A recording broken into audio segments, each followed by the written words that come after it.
Your limited thinking of sex is to self-fulfill, and you have this wrong as well.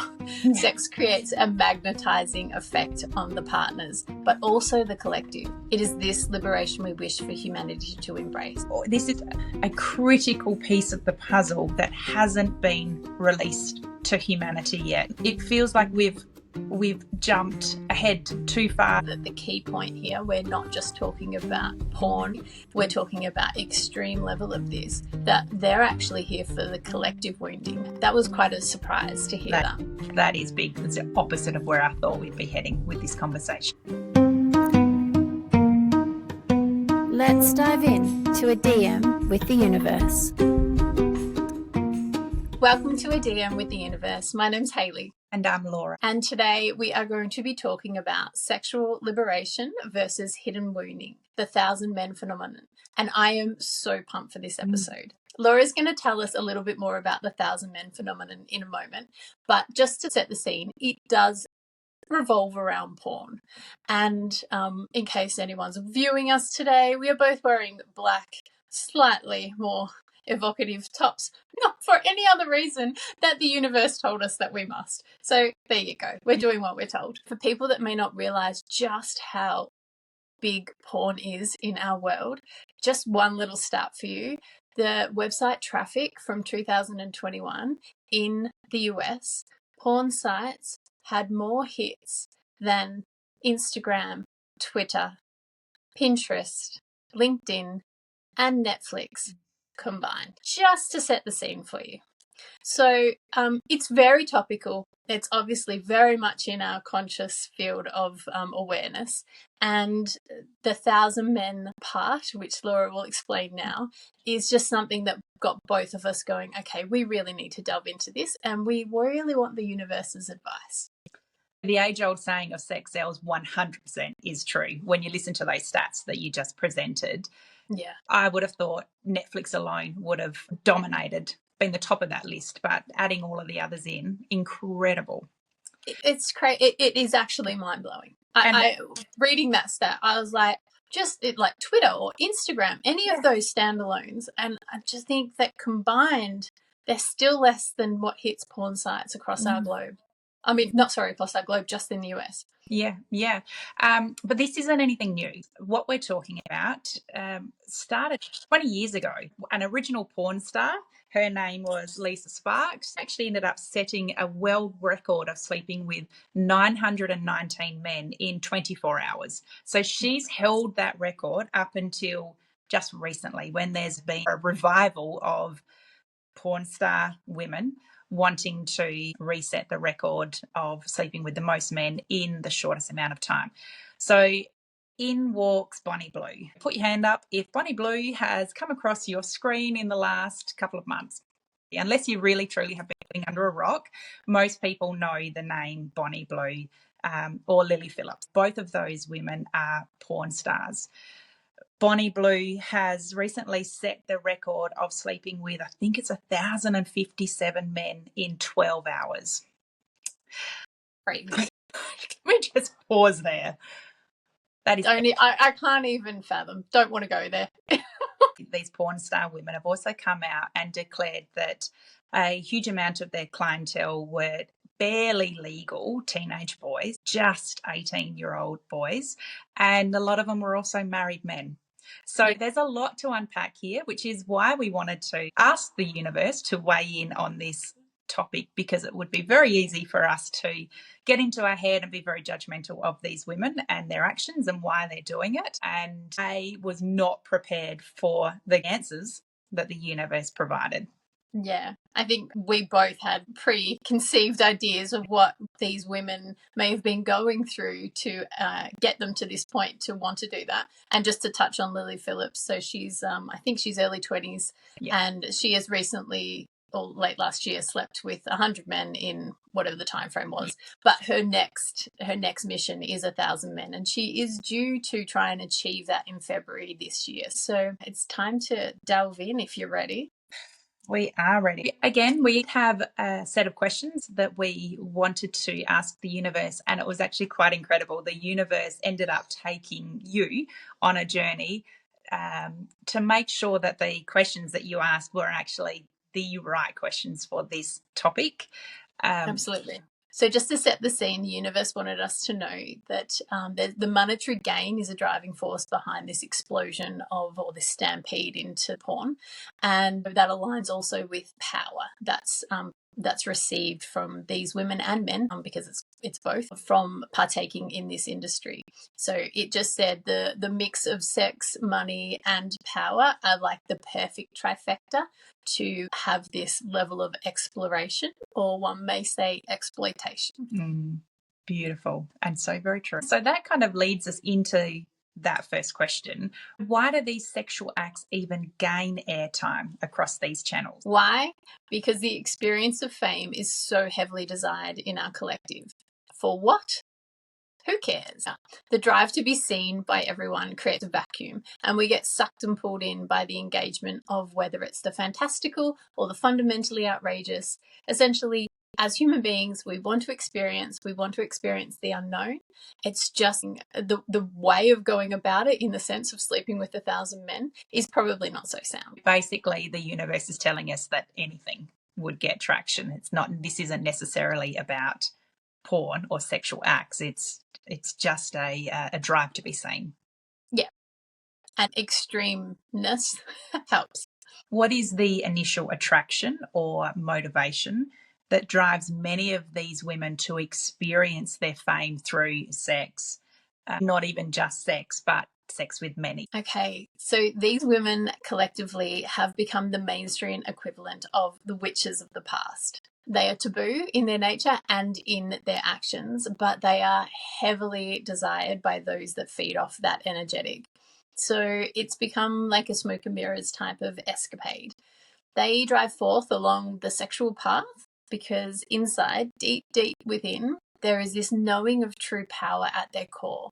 They exploit themselves for their own exploration. But deeper and broader than this, they are fulfilling an energetic of women's power, and in a strange way, liberation.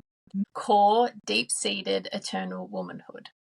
Do you think these women are aware of that root driver?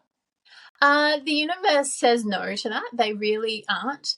They, on the outside, this is self-achievement, this is self-importance, this is all about power of self. That's interesting. So the universe is saying that no, they're not aware of it being the key driver, and that it is a conscious knowing of power of self. Why are they doing it? Is it coming from a place of wounding or underlying beliefs, or is it them seeking validation? You've asked the wrong question, Laura. Their wounding does not drive the impetus you see when it's on a grand stage. This is collective wounding playing out in grand terms. So these women have come through to be way showers for collective change. They are not driven like many in the sex industry to heal themselves. They are, without their knowledge, here to showcase wounding of a collective nature, however extreme the exhibition, and so it will continue until the resonant balance is reinstated. I just want to pause on that little bit for a moment, because both Laura and I definitely felt like the storyline that was going to unfold from this channeling was going to be very much about wounding, whether that be connection or love or trauma. And to hear that because of the extremity of these actions, so the 1,000 men, and this is the key point here, we're not just talking about porn, sex industry, one-on-one, one on a few, whatever it might be. We're talking about extreme level of this, that they're actually here for the collective wounding. That was quite a surprise to hear that. That is big. It's the opposite of where I thought we'd be heading with this conversation. Yeah. So we'll continue, because the universe then sparks its next question, which is how? How should be the next question we ask. How does this display of complete powerlessness in one regard bring back anything into balance? And they say this: the balance of your feminine is resurfacing and reforming. It is now that all is being shed and brought into remembrance. So expect to see more displays of what seem absurdity as the root cause becomes clearer and clearer. They talk to the fact that as humans, we have an addiction to watching train wrecks, and that this in essence is that. So you can't take your eyes off it. So you're fascinated by that. And the reason that this is good in this sense and helps bring up a conversation. Because we can't take our eyes off it, we're intrigued. We're going to talk about it. It's going to get airtime. And it opens up a doorway for conversation that wouldn't otherwise be there. It would be hidden. That, you know, this feminine collective wounding remains hidden. And it absolutely has opened up those doorways of conversation, and many people have so many different views and opinions on it. I went out for coffee with, a couple, and both male and female were talking to me about it. They both had opinions. They'd both seen it. My teenage daughters were with us.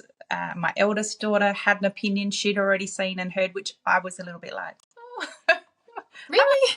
How do you know about this? Yeah, exactly. But it is sparking conversation about, is it healthy? Is it disempowerment? Is it core wounding? Or is it absolutely sexual liberation? And everyone has an opinion. Yeah.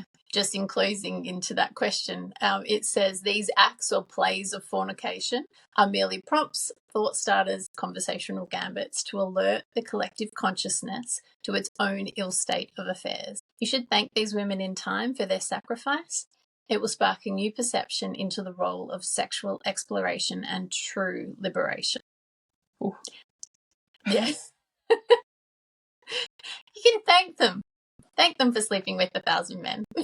But if they are doing the collective a favour, as the universe had just said, how does it affect the men and women in the short term, seeing this as anything but, be it fantasy or admiring them as role models? And I ask this with teenagers in mind. What impact is it having on us as a collective? That's right, because from just looking at it as an outside perspective, these women are getting, in some warped way, notoriety. They're getting financial gain. They're getting fame. Most likely they're getting kickbacks from so many things that their life is actually changing. Yeah, they're becoming a household name, like Trump and Musk. Trump, Musk. That's right. For being completely promiscuous. Yeah. So, and where does that rub off on particularly on young women? There is a sliding scale, as with most things on your planet. For now, the scale is off balance, and yes, it will result in copycat behaviour from those that are disempowered within themselves and those that have given themselves over to the machine of your world's fame and fortune. It will bring others into fetishist behaviours, and it will trap even more into the enslavement of hand satisfaction at a screen, which I thought was a really funny way of saying That's a very good word. Yeah. All of which does do a disservice to the balance of humanity. But without such displays, the full scale of women's empowerment is never to be reinstalled into balance. And therefore, you must take the good with the bad. All is a moving feast. It's what gives you the biggest piece of the pie, which is most important. And sensationalism in sexism is your biggest initiator. Very true. So we know the sex industry, porn, is quite big. There's a huge human consumption. Isn't it incredible that the universe has said that these women are using this as a playground to reflect back the core wounding of our feminine? Yeah, I would say without their knowledge of that. Yeah. But ultimately, that's their mission or their expression underneath. So we'll get to a core question in the moment, but coming back to Lisa Sparks, like I spoke about, she's the OG porn star. Yep. 20 years. She's held that record for 20 years. And in comparison to Bonnie Blue sleeping with over 1,000 men in 12 hours, Lisa Sparks held the record for 919 men in 24 hours, so double the amount of time. Yep. That begs the question of physical pain.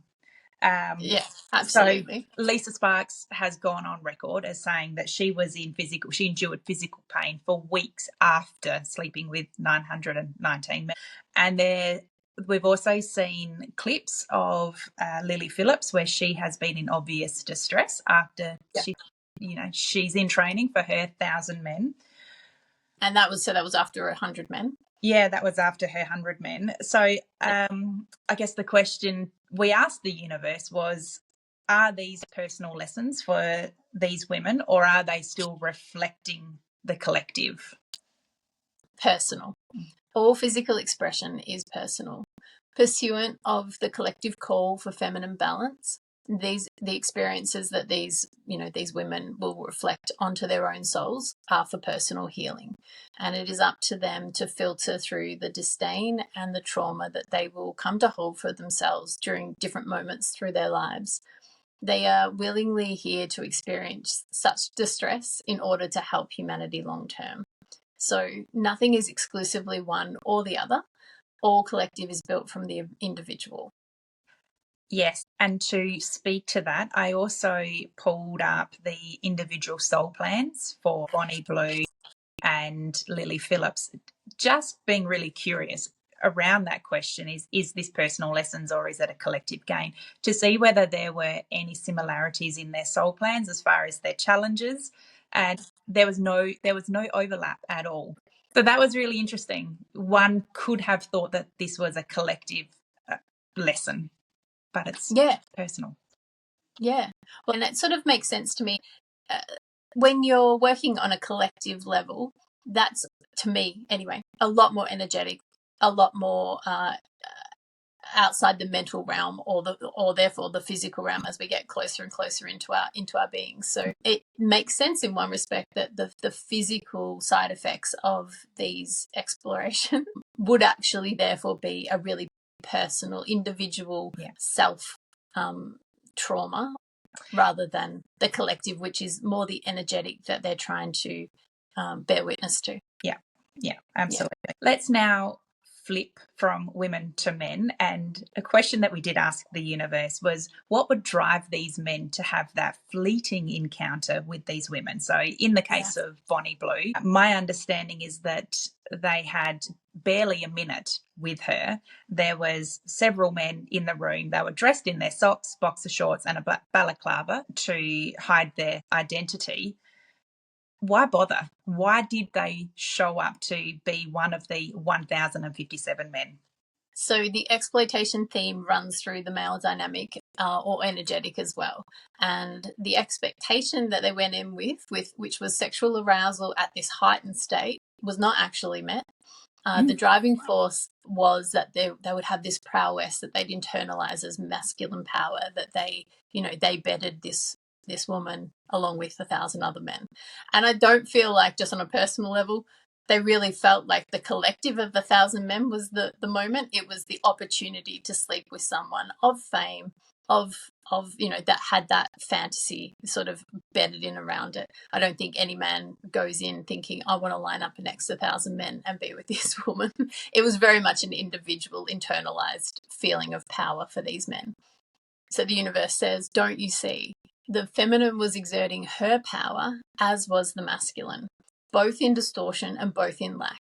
It was a play against each other, and both needing to impress their worth through the act of sexual encounter that was in truth powerful for neither of them.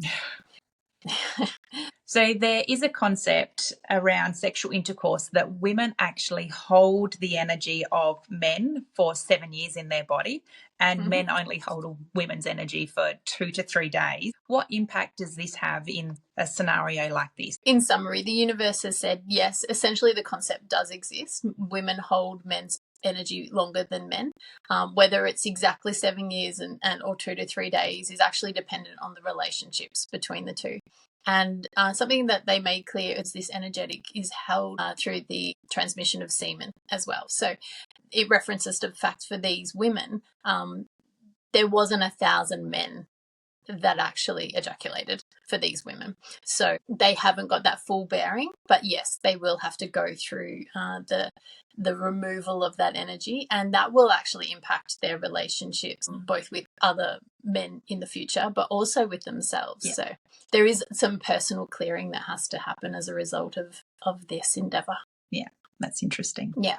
It also says it wants to go in more detail on that whole concept at a later date, so we'll add that to our podcasting list for another time. Asking for a friend, Hayley.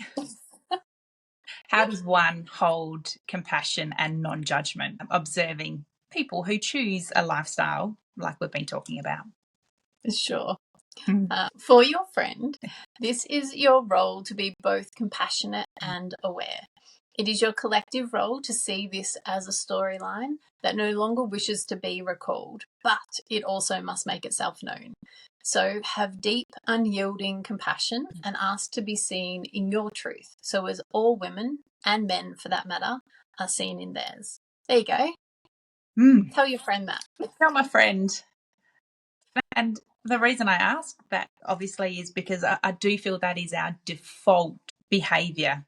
And a lack of understanding would be one of the reasons why, but it's so easy to judge these women as vixens, as, all of the names under the sun for doing this. And like I said, we're talking extreme. We're not just talking porn industry. We're talking 1,000 men in 12 hours. It's very hard for your brain to process that. Coming back to the core question in our podcast title is this sexual liberation or sexual wounding? From all of the answers that the universe has given us, I feel like there are two streams running alongside each other here. You would say that there's that feminine energetic liberation stream, and then you've also got the sexual liberation. So we've asked the universe to give us a little bit more detail to speak to either of or both, and this is the answer. Let us focus first on sexual liberation, a term that has been misrepresented in your popular culture. The liberation you understand expresses itself as experience, wide and varied, as exponential partners, as untethered sexual appetite, and you have the concept all wrong. When we say sexual liberation, we wish for you to see this as the explosive energy of creation, freed and fully embodied with the attractive magnetic force of life. Your limited thinking of sex is to self-fulfill or dual-fulfill, and you have this wrong as well. Yeah. Sex creates a magnetizing effect on the partners, but also the collective. It explores itself, energetically speaking, to expand the creative liberation of consciousness. It is this liberation we wish for humanity to embrace. It is your birthright to build upon the sexual encounter to breed more consciousness within your world, both physically in the form of human life and metaphysically in ascended frequency. The explosion of sex currently and publicly, which is what we'd call like a handshake gesture. There is nothing of substance as presence is not present. So that's their words on sexual liberation. And I think for what that says to me and what I felt when I was bringing that through is that we still see sex as a very physical act. And albeit obviously it is a physical act, that when it's exploited as porn, that just makes it more and more physical. It takes away the energetic that's behind it. And for me, what this really felt like is that as we shift our consciousness and raise our consciousness on the planet, the whole sexual experience is just going to build and build and build.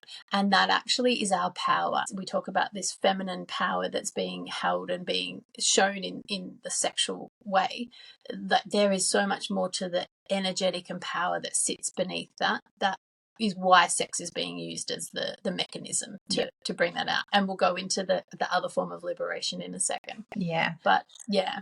So moving more away from just the physical act of sex to something that's so much deeper and more profound alongside the physical act. Yeah.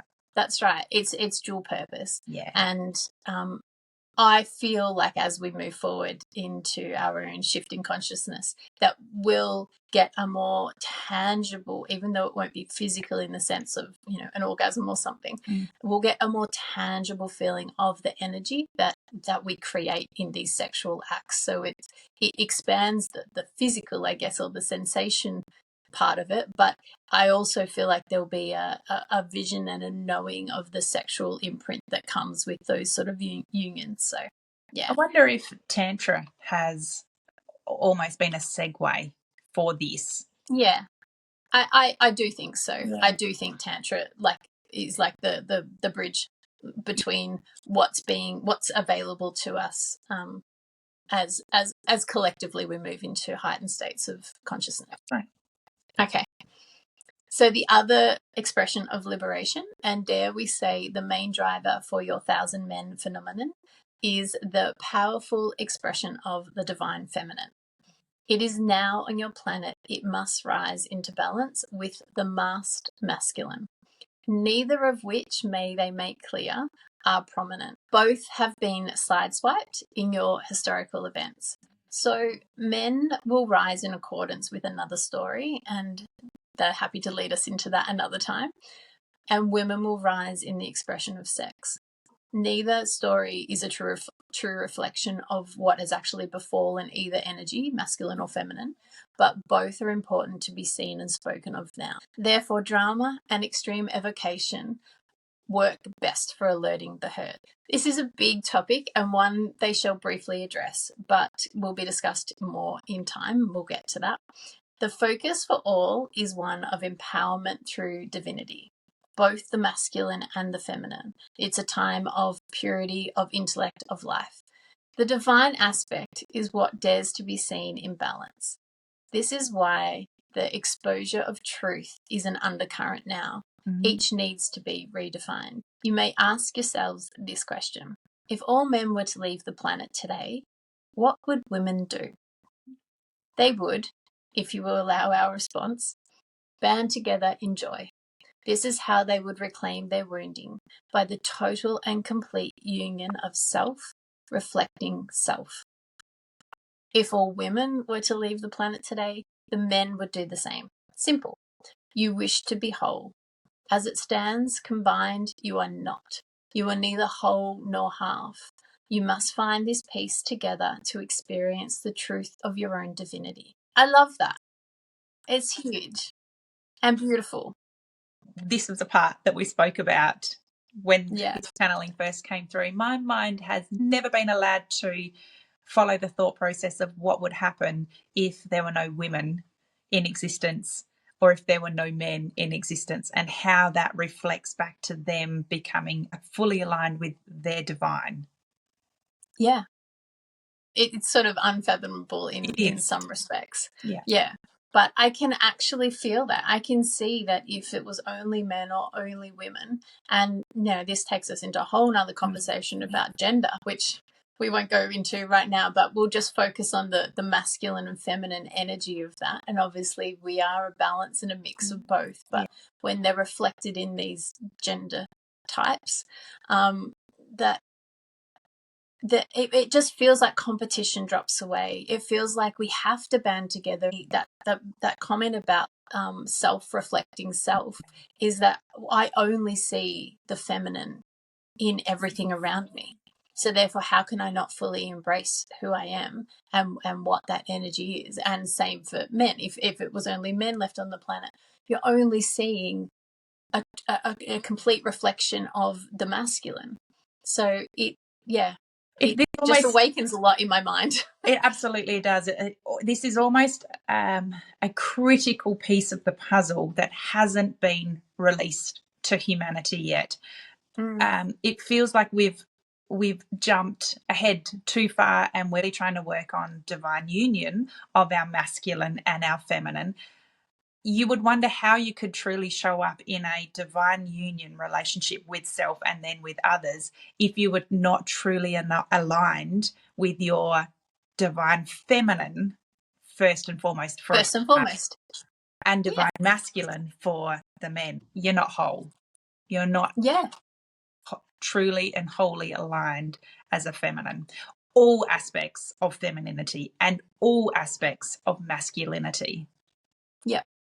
Yeah, totally. And so much that I've written over the years has been about this wholeness, more so than oneness. And that's another conversation we can get into. But that this really reflected that to me. If I'm not whole within myself in the own energy signature that I've come in as, you're asking a tall order to combine at a whole, at balance. Linking that back to today's episode of sexual liberation or sexual wounding, this is the very crux of it, isn't it? Is the sexual liberation aspect of a divine feminine or the divine masculine is often an that we try to hide. It's our shadow self. We don't. It's taboo to be promiscuous or adventurous. And the way that these women are showing up, that's a side of self that we don't allow ourselves because of the judgment and religion and culture and you name it, all the layers on top. So many things. Yeah. But and everything is a spectrum, and the divine feminine embraces and can hold the beautiful sweetness of a woman that may choose celibacy, as well as the beautiful promiscuous woman that may choose to adventure with many different people. And I think as women, we've been discouraged to show up as all aspects. Yeah, absolutely. That does reflect the duty that these women are doing, albeit tainted on the outside still. It had that purity, that divinity, that sort of sitting underneath what they're trying to expose, unbeknownst to them. That hasn't risen to the top yet, but it's cracking it open. It is. And what if all of this is just a reflection back to us that as divine women and as divine men, we hold all of this. We don't necessarily have to act out on all aspects of femininity, but to be compassionate for ourselves, that is a part of us in our entirety, in our wholeness. Yeah. What if that is just the key message, just to be able to accept all parts of ourselves? I think that's probably the key message, not what if that is the key message. And these women simply reflectors of that extreme back to us. I feel that deeply. Yeah. Wow. This is not where when we chose this topic, this was not the lesson or the gold nugget that I thought we would be getting out of this at all. No, not at all. We very much thought this was around wounding, inner child wounding, trauma wounding, love wounding. Yeah. Which, take it to another level, it encapsulates all facets of that. It is. But really, it's the wholeness of femininity, the wholeness of masculinity that this is trying to spark some conversation around. And there is a lead here into the acceptance and embracing our witch wounding as well. Yes. Which I found really, really interesting because I'm not a witchy person. As spiritual as I may be in things that I've delved into, I've never resonated with that witchy archetype, although I have been back through past lives to see that I have been in a position that would have been deemed a witch, and what happened to me in those times. So I'm aware that I've got this within me. And before we did this podcast today, Laura and I meditated, which is part of bringing in the podcast, and just such a really clear answer that witch has got such a derogatory term or feeling around it that was imprinted on it, because really it was imprinting that wounding onto women with the term witch. And the witch was the full embodiment of what it meant to be feminine.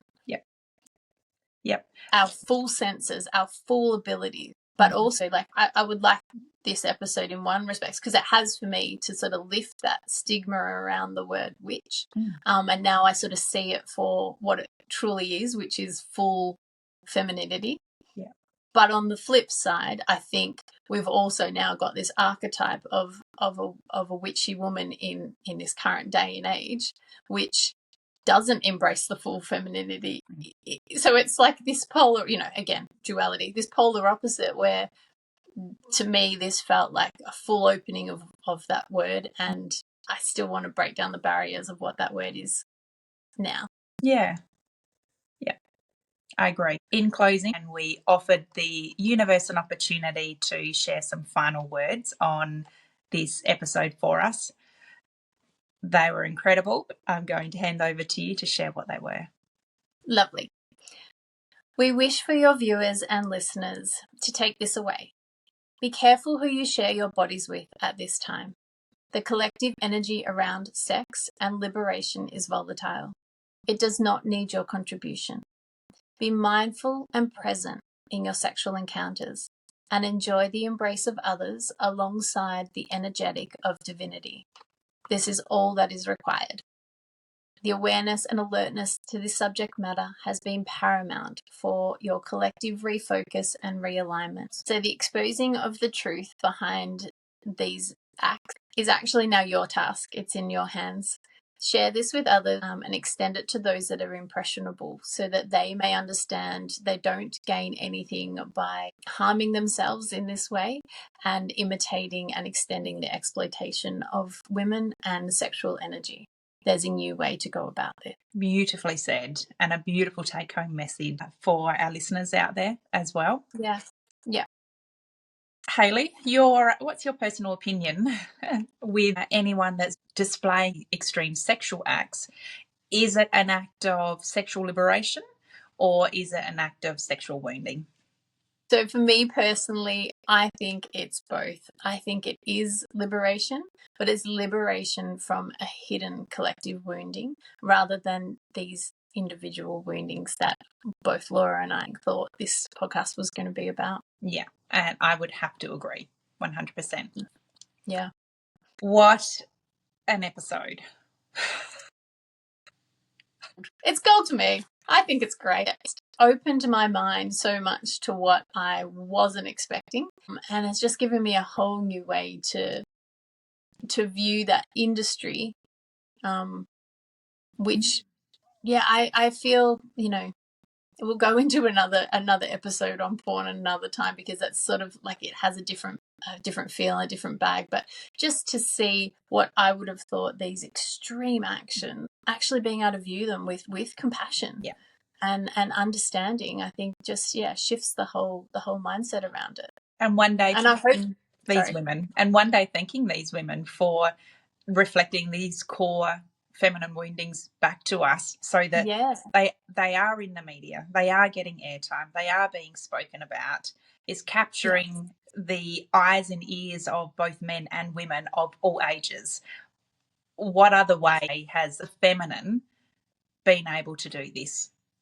Yeah, absolutely.